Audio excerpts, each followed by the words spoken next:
নবী সাল্লাল্লাহু আলাইহি ওয়াসাল্লাম একটি ছোট বাহিনী পাঠান এবং ওই বাহিনীর মধ্যে একজনকে নেতা বানিয়ে দেন এবং বাকিদেরকে বলেন যে তোমরা তার আনুগত্য করবে, তার কথা মতো চলবে, তার কথা শুনবে।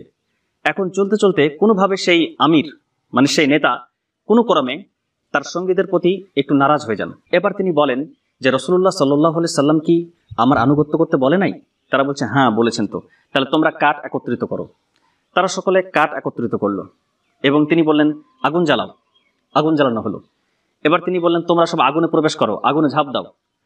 তখন তিনারা একে অপরের দিকে তাকাতে থাকলেন যে আমরা আগুন থেকে বাঁচার জন্য রাসূলুল্লাহ সাল্লাল্লাহু আলাইহি ওয়াসাল্লামের অনুসরণ করি, আর তিনি আগুনে ঝাঁপ দিতে বলছেন। তিনারা আগুনে ঝাঁপ দেন নাই। এরপর যখন কথাটা নবী সাল্লাল্লাহু আলাইহি ওয়াসাল্লামের কাছে আসে বলা হয়, তো নবীজি সাল্লাল্লাহু আলাইহি ওয়াসাল্লাম বলেন তারা যদি আগুনে প্রবেশ করতো তাহলে আর বের হতে পারতো না। অর্থাৎ তারা আগুনে প্রবেশ করলো মানে তারা আসলে জাহান্নামে প্রবেশ করলো।